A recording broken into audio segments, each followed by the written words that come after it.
দুনিয়ার মোহে পড়ে নিজের ইমান হারিও না। 2 মিনিট সময় নিয়ে ভিডিওটি শুনুন। দুনিয়ার মোহে পড়ে ইমান হারিও না। তুমি যতই আমল ইবাদত না করে অলসতা করবে, ততই তোমার ক্ষতি হবে। গুনাহ করছেন কিন্তু ভয় হচ্ছে না, তাহলে বুঝে নিও তোমার ইমান নাই, তুমি ইমান হারিয়ে ফেলেছো। যদি একবার ইমান হারাও, তাহলে তুমি কখনো জান্নাতের আশা করিও না। মনে রাখবে, আমরা এখানে চিরস্থায়ী না, আজ অথবা কাল চলে যেতেই পারি।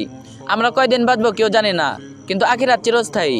এই দুনিয়াতে যদি নেক কাজ করো, আল্লাহর ইবাদত করো, আদেশ নিষেধ মেনে চলো, তাহলে আখিরাতে সুখ রয়েছে। আর যদি দুনিয়ার মোহে পড়ে দিনের পর দিন পাপ কাজ করো, তাহলে আখিরাত তোমাকে শান্তিতে থাকতে দিবে না, তিলে তিলে শেষ করে দিবে।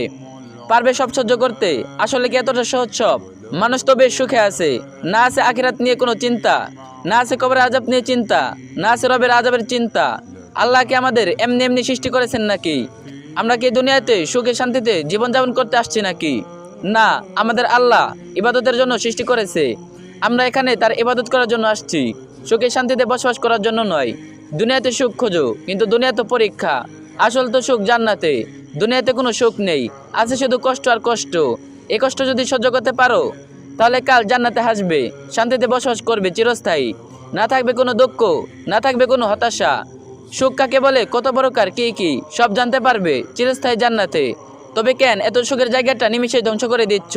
কেন দুনিয়ায় নিয়ে পড়ে আছো? কেন বলো, কি আছে এই দুনিয়াতে? মৃত্যু তো এই মুহূর্তে হতে পারে, তখন কি দুনিয়াকে নিয়ে কবরে যাবে, নাকি কবরে তোমার পাশে দুনিয়াকে শুয়ে রাখবে? কোনটা উত্তর দিতে পারবে না, কারণ এটা চিরসত্য। দুনিয়া হচ্ছে 2 দিনের, কিন্তু জান্নাত হচ্ছে চিরস্থায়ী। কোনটা চাও, এটা তোমার সিদ্ধান্ত। সামান্য সুখ নাকি চিরস্থায়ী সুখ? তুমি এই আখিরাতের জন্য প্রস্তুত? যদি প্রস্তুত না হও, এখনো সময় আছে, প্রস্তুত হও। তওবা করে আল্লাহর পথে ফিরে আসো। সবের নিয়তে পৌঁছে দিন সবার কাছে। আর যে যত পারবেন কপি লিঙ্ক করে দিন। ومن يهمل